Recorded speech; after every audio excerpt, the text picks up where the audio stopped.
kuki Theo adatanga impyiko ye agasabi ahubwo agaba arimo gusaba undi impyiko wabahereza umugore. Okay, nawe ubwo ashobora kuba atekereza ati nayitanga nkasigara nimwe ejo nkagira ikibazo ikarwara ko nta yindi support nawe nkibonye. Erega nawe kuki utavuga ati niba nshobora kuba nayitanga ejo agahita nyanga byo byagenda bite kandi akize. Njewe nago nemeranwa na Yago uburyo afashamo inyogo ye.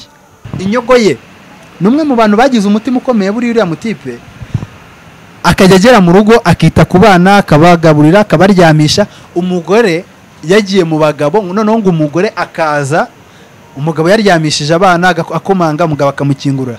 Roko uyu mwaka arakora igikwe n'umukobwa uba muri Canada w'umudiaspora. Amakuru mfite nuko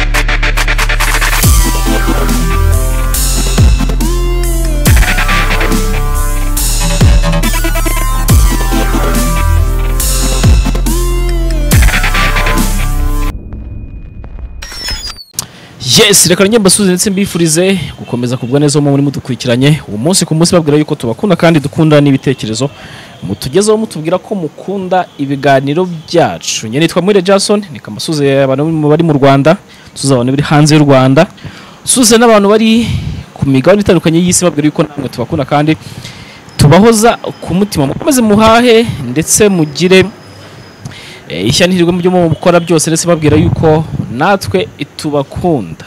Iyi bayita Maisha Entertainment, aho ndi kumwe na Jene uje kugira ngo tuganire. Jene, umeze neza?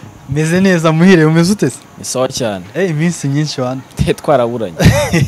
Iminsi ntago yadukundiye, nsa nkaho nari narabayemo bize. Yego. Ariko ubu ngubu ndahari, nagarutse. Abantu bo kuri Maisha Entertainment turaje twongere tubane mu biganiro bitandukanye. Ubu ngubu kabisa ndi tayari. Yego.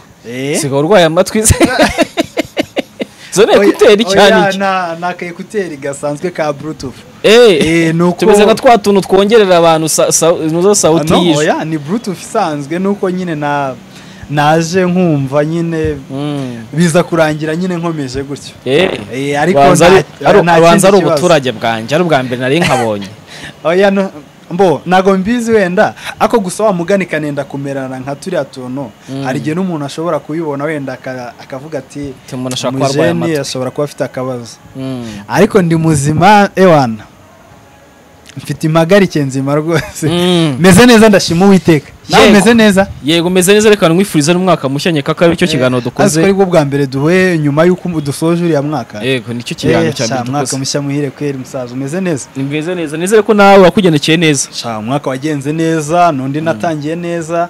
Urebye ibintu biri mu murongo muzima, nta kirapfa, nta n'ikiraba kigitangaza. We navuga ngo hari ibyiza bidasanzwe byabaye. Yego.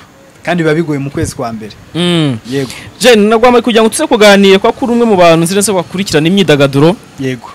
Cyane cyane yaba ari gospel cyangwa se yaba ari na secure, uri umwe mu bantu nzire se ko bayikurikirana cyane cyane, nubwo abantu batakubona kuri kamera cyane, ariko hari amakuru y'ibintu byinshi uba ufite. Naga abantu bakunda kumbona cyane kuri kamera, ariko navuga ko ari ibintu nkurikirana umunsi ku wundi cyangwa se umunota ku wundi. Wenda mvuze umunsi ku wundi, wenda nashobora kugira ngo ncaho rimwe ku munsi. Umunota ku wundi, buri amakuru yose update mbanyazi.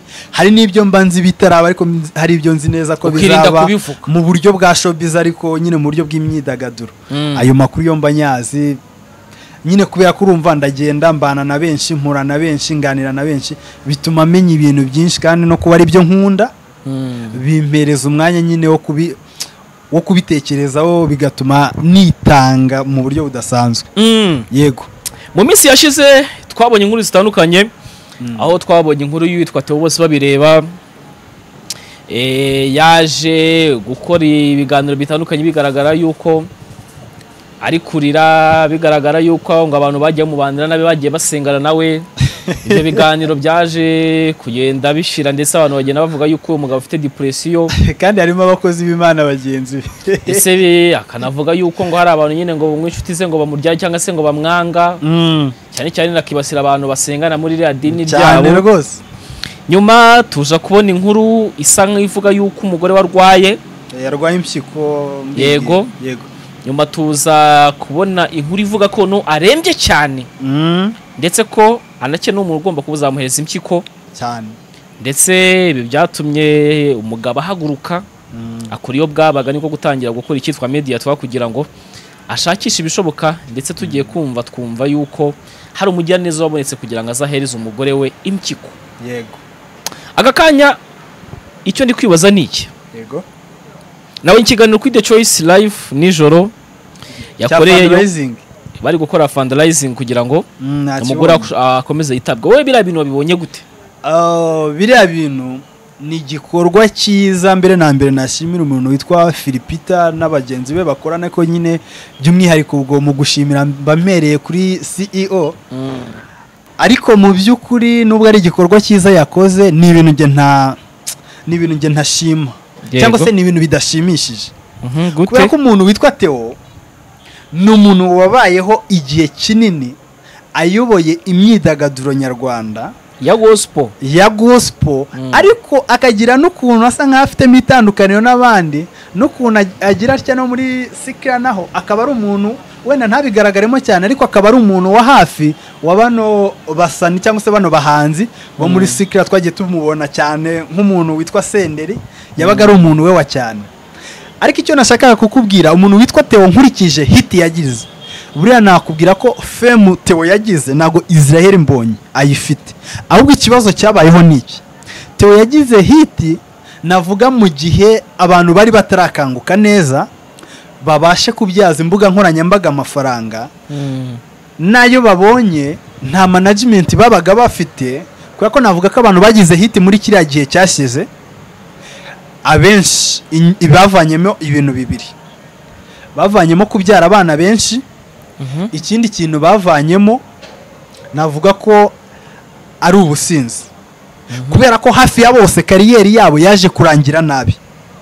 Tubihuje rero n'uyu Theo bose babireba, mbivuga nshingiye kuri fame yari afite. Igitaramo yakoraga cyabaga gifite abantu benshi, ariko ugasanga ni cya gitaramo cyishyuza ngahe 3, 2, 1,000 nabo buntu bakaza, ku buryo mu gitaramo cya Theo hari nk'igitaramo Theo yigeze gukora n'udafite amafaranga ya tike yo kwishyura tike, cyane ko abenshi tike bazishyuriraga ku muryango. Waba ufite inkoko mu rugo ukaza witwaje inkoko ugatanga inkoko kugira ngo urebe igitaramo, sibyo? Ibyo rero byaje gutuma Theo akundwa cyane cyane n'igitsina gore cyangwa se n'abashiki bacu, ari nabyo ririya dini asengera. Murabizi ko numwe mu bantu bagiye bashyirwa mu bihano cyangwa se mu muhezo nk'uko amadini akunda kubyita kenshi, bivugwa yuko nyine ari ukubera ikibazo rimwe ngo yabyaye aha, rimwe ngo gusambanya iki. Wenda ubwo nari nirinze guhita nahuranya ngo byagiye bivugwa. Yego, byagiye bivugwa. Rimwe umugore we nawe ubwe ko atakibana n'umugore nawe bakamuca akamurega ati yaradutaye, nta nicyo atumariye, ntacyo adufasha. Byaje kurangira rero Theo yagize hit, agira ngo hit yizahoraho, ariko biza kurangira haje generation nshyashya ariyo turi gukoreramo ubu ngubu. Noneho Theo kwiupdatinga muri iyo system biramunanira, bituma aza gushiduka arangiye. Yarinjizaga amafaranga make kubera ko kira gihe nta mafaranga yabaga mu myidagaduro, y'amafaranga make yayakoresheje nabi kubera babagore bamuvugwaho cyane ko bamwe nawe hari abo yagiye yiyemerera ku bitangazamakuru, yagiye yihana kenshi. Afite agahigo ko kuba ari umwe mu bakozi b'Imana bihannye kenshi, sibyo?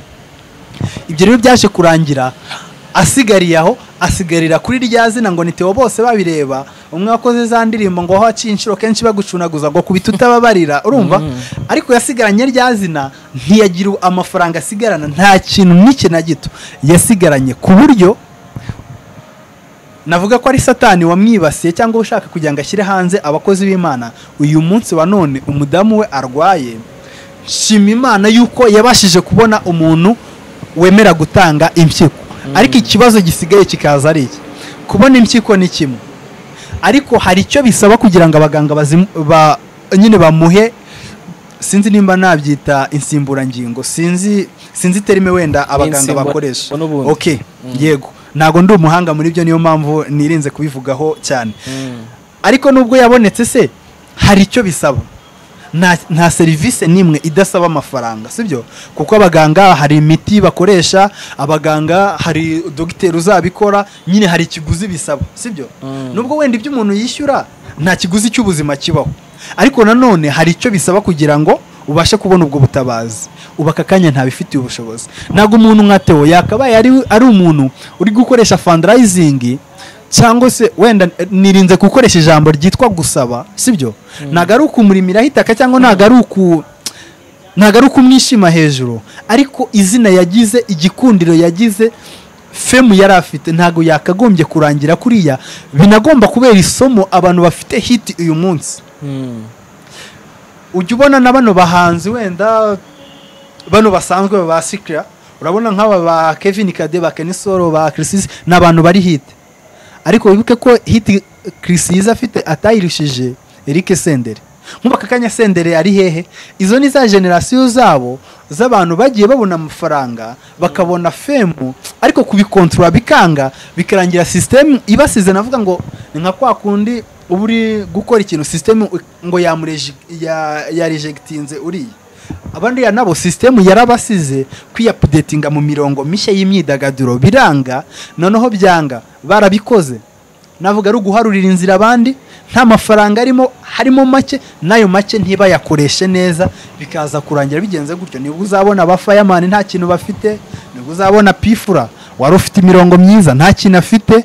nibwo uzabona Kivumbi wejo bundi afite amafaranga cyangwa se hari ibikorwa bye by'iterambere tuzi ukabona Bitray ukabona Bushari n'abandi nkashimira umuntu witwa Riderman wagize guhozaho ndetse na Bulldog wagerageje sibyo ariko binabera Theo navuga ngo binabera isomo abandi ntago Theo ari umuntu wo gukora amatuwa kuri media zitandukanye yaka inkunga gusa nshimire n'abantu aka kanya bari kugenda bamufasha ariko nanone ntago ari ibintu bikwiye biriya binabera isomo n'undi muntu wese ndetse natwe turi kubivuga tutazatahira irya zina ryo kuvuga ngo Jene wa wundi wahoraga kuri Maisha Entertainment ngo Muhire wa wundi CEO wa Maisha Entertainment ugasanga twagendeye muri ibyo ariko nta kintu twakuyemo sibyo ntago ari ibintu bikwiye ni ibintu biteye agahinda kubera situation yarimo ariko nanone ni isomo umuntu wese yakavanyemo ni n'ibintu biteye ikibazo ni n'ibintu ntekereza ko nawe iyo yitekerejeho uko biri kose arigaye yego unyemeretse kuko bazaraka hari akantu ka comment nigeze kubona kuri icyo kintu yego ndetse nangiza kubitekerezaho ariko ku ruhande rumwe nawe wabitekerezaho ukibaza ngo koko umugore watewe yararwaye izo mpyiko koko kandi zigomba guhindurwa uko byagenda kose muganga niyo amaze kwemeza yuko impyiko zifite ikibazo agomba guhindurirwa nta kindi wabikoraho nkibaza koze neza ko bajya bavuga yuko umuntu ashobora gutanga impyiko imwe urumva ashobora gutanga impyiko imwe ikagira undi akamaro noneho kuki Theo atatanga impyiko ye akayiha umugore we akaba arimo gusaba abandi impyiko kandi n'abazifite nyine bino bintu nawe ubitekerezeho akaba ashaka ko undi muntu uzaturuka from nowhere kugira ngo atanga impyiko kandi n'abayifite yayihereza umugore we kandi ari umugore we okay ako kantu ako gacarenji nyine birababaje ko nyine birasekera n'ababaje nubwo ndi guseka abantu nibandebe nabi wenda batajya ngo icyo kirabaza ngo kuki Theo adatanga impyiko ye agasabi ahubwo agaba arimo gusaba undi impyiko wabahereza umugore okay wenda reka je mbivuge nkuko mbibona anyway ntago ndi sire nimba Theo impyiko ziwe zibaye zidakora neza it's okay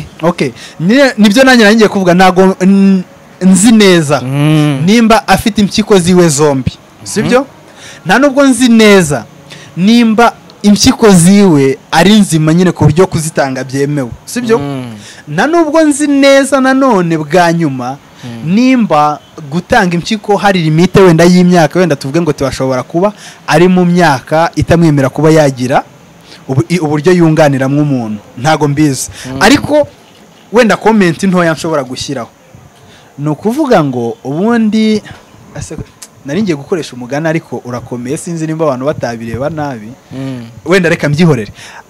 Hari ibintu abantu abanyarwanda bajya bavuga ngo ubabaye niwe ubanda urugi, reka nkoreshe wenda uwo ni umugani wumvikana sibyo. Theo umugore warababaye, bivuze ngo na Theo niwe ubabaye kurenza twebwe abwira, yakabaye yitanga, kandi bivugwa ko Theo afite n'abana bakuru sibyo, cyangwa se umwana we. Ariko Muhire, ubuzima bwa none ahantu butwerekeza, nta muntu ufite icyizere cy'ubuzima bijyanye n'ibirwara biza hato na hato. Nawe ubwo ashobora kuba atekereza ati nayitanga nkasigara nimwe, ejo nkagira ikibazo ikarwara, ko nta yindi support nawe nkibonye. Erega nawe kujya utavuga ati niba nshobora kuba nayitanga ejo agahita nyanga byo byagenda bite kandi akize. Erega nawe tekereza uyu munsi wa none abantu basigaye bahinduka abandi. Bya bindi bibiri ivuga ngo wizere umwana w'umuntu avumwe sibyo, abantu basigaye bahinduka abandi. Amwitangira muhe impyiko ye, yakira se agahita mwanga, byagenda gute? Ikindi yego, ese yayimuha agasigara nimwe akagira ibibazo nyuma ya yindi mwe nawe wenda akandura ubwo burwayi sibyo, yabaho ate ko yahita apfa? Urumva wari ufite imwe nayo irarwaye, bishatse kuvuga ngo ubuzima bwawe buba burangiye. Rero nk'umuntu utinya urupfu kimwe n'abandi, nanjye ndarutinya pe. Wowe watanga impyiko? Ntago bibaho. Ibyo bintu rero kuvuga, ibaze ko mbikubwiye ibyo bintu utaranambaza ngo ntabwo tuzi neza ko umuntu wayemeye azayihereza umugore, kubera ko ntabwo mvuga ko nyine ntabwo tuzi neza, kubera ko ndashingira ku kintu iyi story yabayeho. Witwa ukina muri filime, yagize icyo kibazo, abona umuntu ngo uzamuha impyiko ngo ngo ibi ari bimuhanga, ngo bagesha bageze muri shirije bagiye kwikuramo, ngo yarirukanze avuga ati mumbabarire. None se ntawe wabonye wemeye guha niyo boss kwama erega abantu babaye besko, asishisho simburwa irindi. Ijisho ryo byarangiye abaganga bikonfirmye ko ridasimbuzwa irindi, ariko hari umuntu wari wemeye aritanga aravuga ngo zamuha ijisho rimwe. Urumva ari commentaire oya, ahubwo ntabwo uzi ikintu kirimo hari kuvuga uriya muntu, ahubwo we yari afite amakuru yuko ijisho ridasimburwa. Arangije kuko afite ayo makuru, araza aritwikira aravuga ati njye ndemera kuzamuha ijisho rimwe, nuko yarazi ko bidakunda. Ase bundi ubwo reka bibaye wenda ariko kugira nuko nzi neza ko abaganga aho bava ku isi hose bose bari abanyamwuga. Yego, n'aba bataranyamwuga nyine bamwe birukanwa mu kazi. Yego, bibaye ngombwa ko wenda umukoze nka prank, ambwira ati we akabaze neza ko nyine bidakunda, kakonyeka ko wenda abantu batabananganya zino mboni. Nibyo nagiye numva ko ngushaka gusanga ngo ijisho ngo ari rinini, ariko ngo uribesha rireba gato hano rigaragara ni ijisho. Kuno urutoki rugira sense, buriya ni ijisho rigira sense zazo nyine z'ijisho, nago bihura. Yego, ubwo nkibaza ngo umuganga mukinnye nka prank akamubwira ati oya birakunda, yone ko nabanga ryarabyohereje, ariko no birakunda urazana tukuremo ijisho nta kibazo. Ubwo mutipe yarambarara kuri ka gatanda bakamushyira ryatara gutya nabyuke ngo yiruke. Ariko ubundi Muhire, sinzi nimba ubuzima uzi icyo ari cyo. Ubuzima numva ko ijisho ngo barivanamo ngo bakaryoza, ngo bamara kuryoza bakarisubizamo, ngo birashoboka.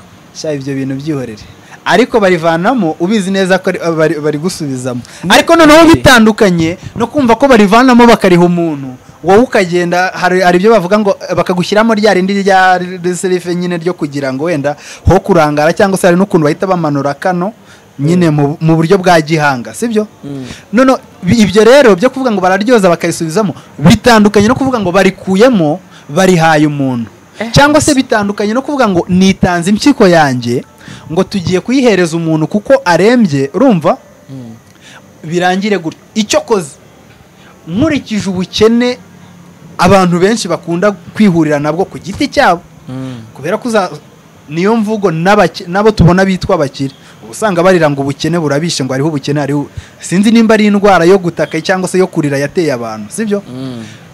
Nka buriya Theo wabaye ari umuntu wishoboye agashyiraho igiciro akavuga ati umuntu wemera gutanga impyiko n'amafaranga yangaya tumuha sibyo. Ahubwo amafaranga afatika banatonda umurongo, ariko kuvuga ngo utanze ngo urugingo rwawe gutyo for free, ariko ntabwo ari byiza. Nyeka ko hano wanabikora gutyo ngo ibi bintu byo muri by'imyidagaduro ariko hanze mu bihugu byateye imbere ho Mm. ibyo bintu byo ariko nkeka ko inaha birakunda hanze kuba umuntu yavuga ati okay ngenye Oya. n'ikiko mfite wenda miliyoni wenda yego yenda mfite wenda miliyoni wenda imwe y'idolari n'urugero Mm. nubwo ko Imana hanze abantu baba bararakaye Oya. umuntu avuga ati n'ubundi nshaka mfe oya umva nkubwire ikibazo kirimo Ibyo ariko ntekereza- amafaranga nyafite ntago ndi siri ariko ngendeye mu mboni zanjye no hano mu Rwanda ubivuze ntago habura umuntu wenda okay bisaba no kuba afite uwo mutima w'ubwitange abuza abantu ariko bazitanga abantu bakennye bro bazitanga gusa jye sindimo ariko bazitanga abantu bakennye bazitanga niyo nashaka kuza kuvuga ngo reka tugutere inda umwana uzamutwite uguha ibyo kurya ibyo byose n'ibyanjye numara kubyara umwana ageze hasi tuzaguheza amafaranga tuzaguha amafaranga ya umunderere umwaka umwe uhita uhereza hari umukobwa udashobora kuba yabyanga gutwitira umuntu bakaguheza ibyo kurya inzu nziza iki bakakwitaho nawe ukitetesha uzi si ikintu ahita atekereza ahita avuga ngo ndanga aya mafaranga kugira ngo ntwitire uyu muntu mubyarire n'ubundi ejo nzatambuka i Nyamirambo mpure n'umukoboyi yanda y'intere noneho atari buname n'igihumbi atazamfasha sibyo ibyo biba ku bakobwa benshi kimwe ugasanga ahubwo ananza umutipe wenda ufite ubushobozi nta mwishimi noneho bikaza kurangira hari uwo ngo ategereje w'inzozi ze cyane ibyo biba mu banyamasengesho ngo hari uw'inzozi zanjye hari uw'Imana yanyeretse bikaza kurangira uhuye n'aba bandi bari aho bawaya nyine bari aho bo hasi abantu zabo tudashatse kuvuga bagashuye sibyo ibyo ni ibintu bisanzwe ariko icyo ngicyo cyo tukivugeho Theo nawe hariya yagaragaje kwikunda ubundi yakabaye ari utera intambwe ya mbere akagenda akitanga tukabibona anyway kabone nubwo we wenda kwa muganga bamugira ati wenda tuvuge nta kinya gihari nyine kuno babaga umuntu bakoresheje babanje kumutera ikenya kugira ngo bigabanye ububabare nshingiye ko ari umuntu we mbanza hari yakabaye abyemera ariko ntiwamenya ashobora gusanga impyiko ze zifite ikibazo cyangwa se nawe afite imwe cyangwa se afite impamvu zirenze izo twe dutekereza zitabimwemerera nubwo buryo njye mbibonamo ariko bibera isomo n'abandi wa muntu we nugira amahirwe ukabona udufaranga twawe nishaka iba ari inoti imwe y'igihumbi wirinde kurya icyo gihumbi cyose rwose ngewe mbarabure mwabajene mwe mbarabure bano mwitwa abasitari bano bantu baba influencer bano bantu bafite amazina utazasigarana izina ariko ubushobozi buri hasi bikarangira nawe ugiye guturisha kuri social media sibyo rega bira ni nko kunyuza igiseke mu rusengero ngo mwitange je nibwo buryo mbibonamo wenda reka niyo nkuru ya Theo wenda tuyitambukeho gutyo tubiharire uwiteka ariko ako kabazo ko karari ariko icyo kibazo hari korari yajyaga iririmba ngo icyo kibazo buri wese urahagenda kibaza icyo kibazo bamugane nitunavana ndaguma kukibaza kubera iki ariko hari impamvu nyinshi zishoboka nanone ni za zindi navuze ushobora ko kujya kuzitanga ntabwo ari uko bafata buri wese ngo uhite uzitanga nyaka ko hari n'ibyo babanza kugupima runaka kugira ngo barebe ko umubiri wawe wenda nta kibazo gifitemo yaba bifite Theo numvise amaranye n'uriya mugore imyaka irenga 20 nyine ni ikintu wakwibaza n'umwana ufite n'imyaka y'ubukure we waba wemerewe ibyo bintu why not wenda cyangwa bataprefe wenda kureba muri famille yo hafi nimba afite famille gusa ntago mbizi sibyo ahubwo hakabaho icyo nakita nk'itangazo cyangwa se nko gusaba ubufasha ufite uwo mutima ufite ubushake aze aduhe impyiko hari uhita utinya ni ubonera ko ubuzima budakinishwa yego ariko ibyo reka tubitambukeho gutyo reka twikomereze ku bya Yago ndetse n'inyogo ye uyu munsi turi kubona ibiganiro byabo ndetse turi kubona no kumukorera ama contribution kugira ngo bamufashe kandi twaragiye tubona contribution zirenga 2 cyangwa 3 nabwo bamufasha ariko tugasanga ibyo bagiye bamufasha ibi bintu rero ntacyo byamugejejeho ahubwo yabe biriye anyway reka mbanze nshimire Yago yuko ari umugabo uvuga ijambo akarinda ijambo yavuze Yago yemeye kwitangira inyogo ye kuva mu gutangira kugera n'uyu munsi aracyamufasha ni ikintu cyiza ariko nanone ni wowe ukomoje kuri Yago reka tumuvugeho njyewe ntago nemeranwa na Yago uburyo afashamo inyogo ye okay, kumufasha insoke ni byiza cyane, bisaba n'umutima ukomeye, Imana imuhe n'umugisha. Ariko se Yago wakoreye ubukwe inyogoye bwa 7,700,000, niko icyo cyari igikorwa cyiza, cyari igikorwa cyiza cy'urukundo. Inyogoye wamushingiye resitora n'akabari, ihene yarayimara, ihene yarayiriye n'inzoga, ngo nagiraga gutya se arya inyogoye ryajwe rye papa wanje baragipfunduraga ngo akumva ngo itombokeye hariya, ngo nawe ngo akabona n'indi ripfunduye. Akabari inyogoye, icyo nshaka kuvuga nuko katokombeye karahiye, n'icyokezo kirashya nyine, inyama arazirira cyangwa se arazihombye. Yago yahaye inka inyogoye, mbanza mu cyaro na veterineri adapima ubu direct igihe kiriho, bashaka no kwima veterineri amakuru ko inka yapfuye ntabimenye. Yago yahaye inka inyogoye, iyo yarayiriye. Hari abandi batipe babiri bavukana bigeze guhereza inka inyogoye, icyo kiganiro bagikoranye na Yago, bagiye n'ahantu mu rwuri rwabo batipe mbanza bibera za Canada bavukana, sibyo? Iyo nka barayimuhaye, iyo nka nayo inyogoye yarayiriye. Ejo bundi amakuru avuga yuko inyogoye yamaze kuba atandukana n'umugore. Inyogoye yatandukanye n'umugore, umugore yarasigaye afite akandi kabari, noneho babonye inyogoye yabihombya ngo bagashengira umugore we, baba ari we bagira manager wako kabari, sibyo? Amakuru avuga ko inyogoye n'uriya mugore bari basanzwe bakundana, nyuma kubw'umugisha w'Imana baza guhura na Yago, abakorera ubukwe, barabana. Bya bindi rero bivugwa cyangwa se nakita ko ari ibigezweho muri iyi minsi, abantu bakundana bakennye, amafaranga yatangira kuza, utangiye kwisiga, kurya neza, kwambara neza, nyine umuntu aracya physical appearance irahinduka. Umugore w'inyogoye bivugwa ko yatangiye guteretswa n'abandi bantu, sibyo? Nawe reba inyogoye n'uburyo yiganira n'uburyo tumuzi, yisanze muri competition n'abandi bantu ku mugore we. Byaje kurangira rero, dukoresha wenda ya terime y'abanyamupira, bamukubise inshuro, sibyo? Byaje kurangira inyogoye abandi bagabo babengutse umugore we, baza kumukunda, biza kurangira banamwigaruriye, baramutwara. Bivugwa ko inyogoye numwe mu bantu bagize umutima ukomeye buri uriya mutipe, akajya agera mu rugo akita ku bana, akabagaburira, akabaryamisha. Umugore yagiye mu bagabo, noneho ngo umugore akaza, umugabo yaryamishije abana, akomanga, umugabo akamukingurira. Biza kuba igihe kinini, inyogoye yagenda byereka abantu. Finally hari n'amakuru avuga yuko ngo umugore w'inyogoye, nazo mbona ejo ndi Bosco Empire ari ubivuga yuko banamufunze, gusa ibyo byo ntago mbizi neza. Biza kurangira nyine ngo umugore we bishoboke ko ngo banamufunze, ariko ibyo sibyo cyaka kuvuga. Biza kurangira noneho birangiye batandukanye. Tubihuze rero na bwa buryo nakubwiraga ntemera Yago afasha inyogoye. Yago neje bundi ko yagaragaye kuri live arimo aramwakira inkunga, avuga ati abantu mukunda isa new boy, dore yagize ibyago atandukana n'umugore n'iki, afite umuryango, mu mukore contribution, wenda ufite igihumbi, ufite ijana, ufite senyisa, sibyo?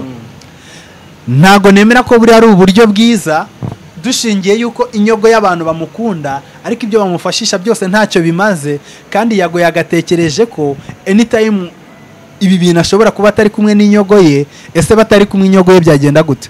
Uyu munsi wa none n'abantu bikora bakoherereza inyogo y'amafaranga, ntago mbabujije, ni byiza, nibamufashe, ariko no muri comment bakagiye babishyiramo. Ese Yago nimba ushaka gufasha inyogo ye, wamwishyuriye nk'akuga, ukamushingira nk'akantu k'ubumenyi budasaza, kw'ibindi byose ubona bihombya, noneho nimuba mutana ari kumwe, cya kintu akazagikoresha akigirira umumaro. Urugero, bafashe inyogo ye, yaba ari bano ba diaspora bamuha, yaba ari bano bantu basanzwe b'imbere mu gihugu, ndetse na Yago ubwe bakamushakira perimi, hanyuma muri contribution bamuha, inyogo yabona amafaranga arenze ayagura moto, akajya mu muhanda. Bamushakiye nk'agaperime, bakamushakira kategori, wenda niyo bamugurira moto isa new boy, nta nubwo natega undi mu motari hano mbona isa new boy yaparitse, sibyo? Isa new boy akaza akayakora ikimotari, akakora n'ibiganiro. Yego. Nase gukora ikiganiro se isaha imwe ntago waba ukoze ikiganiro, ugasubira mu kazi mu muhanda ukataka nk'abandi. Kandi perime ni ikintu kitazasaza, urumva? Moto ni ikintu cya nyuma y'umwaka umwe, uzareba umuntu ukoresha moto nyuma y'umwaka umwe, hari igihe aba yaguze indi moto agashyiraho n'undi upatana, akabagize moto ebyiri nawe akajya mu verso. Ubwo so uburyo bwiza bwo gufasha inyogo ye. Reka tuve kuri ibyo bya moto. bamwishyuriye umwuga nimba ari ukwiga iyo mashini bakamushingira atoriye nawe akagenda agakora noneho muri ya mafaranga bamuhaye agashyiramo n'abakozi bamufasha gutunganya ya myenda bakora cyangwa se bya bintu bakora. Wenda uwo ni umwuga mvuze woroheje. Erega hari na bino bintu bya elegitoronike byo gukora utuntu udupasi, gukora amapasi, gukora amatelefone. Nyine ibyo ni ibintu wakora ubuzima bwawe bwose bw'umwuga. Umuntu aba agufashije ari bya bindi bavuga ngo aho kugira ngo urobere umuntu ifi mwigisha uko ayiroba kugira ngo nimuba mutana ari kumwe azayirobere. None se je yego uyu mujene urabona yasubira mu ishuri akabasha kumenya uko batandukanya netire na vaze. Papa wanje ndagapfusha rukara nabishobora papa wanje. Isa niyo boy ndamwemera. Najana yabyiza nta kibikora. Abyikorera mu rugo. Impamvu mbona ko byakunda nimba uriya mujene bro Isa niyo boy nazi moto yasaba kujya kwiga moto. Birasaba kubanza gushaka provisoire ajya kwiga amategeko. Sibyo ariko ndibaza kandi umutwe yeshone bari ikiganiro bakoze ari kumubaza ngo kugira ngo ureke kunywa inzoga ngo byasabi cyangwa se cyakorwa iki. Aravuga ati cyetse mu mayakaze nko muri ngufu jini ati byonyine kwa neza kukozi iyo mwe inzoga bamwirukana ati ubwo nkajya nzifunga nzireba sinzimwe mwikarito nzireba niyo ntazinywa bakazipakira mu duka ikazitwara nzireba. Ibintu bisaba umutima ukomeye. Ariko nanone ikintu kiriho cyo urumva wenda mu by'ukuri ikintu kiriho gishoboka sibyo. Yago ndabizi ko inyogo ye aramwumva amubwiye ati wowe iga amategeko y'umuhanda akamushakira umwarimu urumva. Erega amategeko y'umuhanda bira ni ibintu wafata no mu mutwe sibyo. Yabifata man yabifata none se bangaye nasubo inyogo ye ntashaje cyambere sibyo. Icya kabiri uriya mujene nshingiye uburyo abashije kwihanganira ibibazo bye n'umugore we sibyo. Mu bigaragara ni umwe mu bantu nemeza ko yagize umutima n'abagabo benshi batagira. Ugasanga umugore ataha yasinze urabizi neza ko yagiye mu bagabo urumva.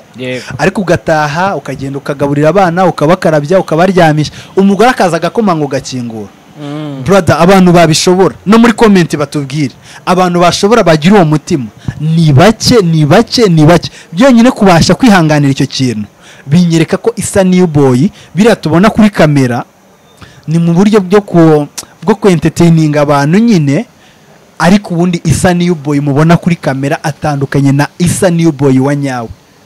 None se ko yajyaga avuga ngo umwana wanjye nzamwita Yago TV show kuki atari mwisa ntabwo ariko yavugaga papa wanje umwana wanjye nzamwita Yago TV show kuki yamushakiye amazina bayumwita gute ubundi. Nase ntago mu biganiro nyine muri wa mujye we kwakunda abayigira umugore watwite mu biganiro yakoraga ko Yago ntabwo ariko yavugaga.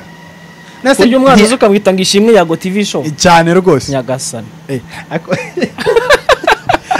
Ariko uzuko icyo kirego umwana ashaka gukura akakuriga. Ako mani ukiri kuri ibyo by'amazina dahura mise nibuka ari umujeni twigeze kwigana za primaire yari afite amazina yitwaga Uwimana Mutuyimana. Kubw'Imana Uwimana Mutuyimana.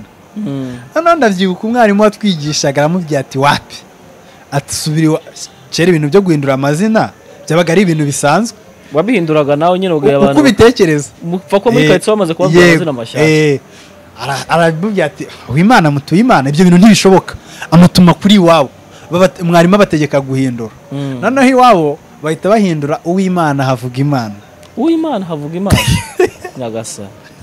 Icyo gihe nabwo mwarimu arabyanga Kristo ni irihe byaje kurangira mwarimu ari umwisizina urumva wenda ryo sinshaka kurivuga kubera yuko wenda yo ngayo ntaga abantu bayazi urumva akiryo rindi ndivuza abantu barimenye. Byaje kurangira mwarimu ari umwisizina ritangizwa n'izindi nyuguti zino zisanzwe zo hafi nyine amazina y'abatipe nyine agezweho. Muri ya mazina abiri nayo sindi buvuge rimwe hagati ya Uwimana Mutuyimana na Uwimana havuga Imana byaje kurangira asigaranyemo izina rimwe ahubwo mwarimu ahita amwita izina uba afite amazina agize. Ni ibyo twavugaga by'inyogoye byo kuvuga ngo yari kwita umwana Yago TV show biriya ni ibintu byo kuri kamera urumva ariko inyogo ye atandukanye n'uyu nguyu mubona mani. oya nibyo da mwana igihe kizajya usanga niwe uyu munsi wenda mu bihugu byateye imbere biriho umwana ushobora kumwita izina kurya ajya mu rukiko avuga ariko papa ariko yanakurega ati ndakurega ariko cyane ko atunyita gutya kuki utanyise niba yamaze yagezwe muri icyo gihe kuyitanyise uriya mujyo w'inyogo ye akoramo isakumirwa umwana arumirwa uriya mujyo inyogo ye akoramo ibiganiro hari n'amakuru avuga yuko Yago bahuye inyogo yari umuntu ufite utuntu tw'uturingosho tw'udukoryo nka kuriya Yago ari we wamwemfromye umurongo wa uriya murongo sibyo kuko binavugwa ko nk'ubu hari amakuru avuga ko Yago ari umwe mu bantu bari hasi muri no minsi content bisa nkaho urumva content yagiye akora kuri babo kuri bande bavuga nyine babizi iriya topic yararangiye sibyo bivuga ko Yago nta nindi topic yari afite akaba ari nawe wagize uruhare mo kugira ngo ahamagare inyogo ye amusange Uganda. Yago views wabonaga ko muri iyi minsi ziri hasi sibyo muri iyi minsi ntago views ziri kuzamuka kugira ngo kubera ko ataherukaga gukorana ikiganiro na Issa kugira ngo noneho yongere azamure viewership yiwe azimure karibure ari bya bindi bavuga ngo Issa yasubiye kujya kuzura Yago. Hari umujene nahoze mbona kari ikiganiro cyavuga ati Issa yagiye kuzura Yago Yago ari kuzurwa na Issa sibyo kandi ku rundi ruhande koko nubwo Yago aba ari kumufashirizamo ariko Yago nawe birumvikana biramufasha bijyanye no kuba Yago atakiri mu gihugu cy'u Rwanda yaragiye hanze y'igihugu Yago nta batumirwa afite ari bukoreshe kandi Yago topic zose yavugagaho navuga iziri trend zisa nkaho zarangiye ari gushaka indi topic nshyashya nta bundi buryo yagombaga kubigenzamo kuko hariya ntago afite abatumirwa bahoraho ni uguhamagara Issa New Boy akaza bagakubita ibiganiro nka 4-5 akazanamo nako hari n'amakuru ko hari n'ababirengaho sabwo bakavuga ngo biriya ni prank ntago Issa yigeze atandukana n'umugore ahubwo ni topic ni content Yago yakereye kwibyo nabyo hari ababivuga ibyo ni wabyitaho cyane ko utazi ukuri kwabyo yego ibyo nabyo hari ababivuga ariko gusa akenshi ababivuga ni bamwe badakunda navuga ko badakunda Yago bibesa nka hari ukumuca imigani cyangwa se ari ukumunyega sibyo ariko gusa icyo tuzi Yago ni umuntu ukunda Issa New Boy ni umuntu ukunda kumufasha ariko nanone nshaka kugira ngo mukosore uburyo amufashamo yakagombye guhindura umuvuno kuko Yago twamubonye nk'umuntu ufite plan zo kuzenguruka East Africa ndetse na Africa yose muri rusange na Europe na za Canada na za United States hose sibyo ese yaramuka agiye Yago ko tubona yamaze guhura na Safari agaba amataka byara amavuta kandi uriya mugabo ko ari umugwiza atunga haba muri Africa ndetse no na za kubera ko ibintu byose Yago yamukoreye nta na kimwe cyamugiriye umumaro nta management yabyo afite ibyo Yago yamukoreye byamugiraga umumaro ako kanya akishima twese tukamukunda akatunezeza ariko byaje kurangira amafaranga arashyira tubari turahomba inka razibaga izindi sinzi uko byagenze Issa New Boy uyu munsi wa none nta kintu afite niyo mpamvu mbona yuko rero yakashatse ukuntu amwigisha akantu k'umwuga cyangwa se akantu k'akarimo kazamugira umumaro ku buryo no mu gihe Yago yaba adahari Issa New Boy yakibeshaho sibyo ariko gusa wenda Yago nawe azabitekerezaho cyane ko buri umuntu amaze kuba umugabo ubuzima burahinduka iyo umuntu amaze kuba umugabo ubuzima burahinduka Yago buri ubwo yamaze kuba umuntu w'umugabo wenda n'umugore we ashobora kuzabitekereza akavuga ati rero Nyarwaya cyangwa se runaka bitewe n'amazina yabo bitana uyu mutipe Issa New Boy ufasha cyane kuri uriya umugore Yago afite no umuntu uzi neza Yago from A to Z sibyo yaba ari za nkuru mbi yaba ari inkuru nziza zose aramuzi ati uyu muntu ndashaka ko twamufasha muri ubu buryo kugira ngo bimugirire umumaro by'igihe gihoraho buriya aba bashiki bacu cyangwa se abamama ni abantu bazi management y'ibintu cyane ashobora kureba akavuga ati rero ndabona ibintu byose umufasha birangira bishize ntacyo bimumariye wamufasha gutyo ntekereza ko ni ikintu wenda ni igitekerezo cyanjye ariko nabo bashobora gutekerezaho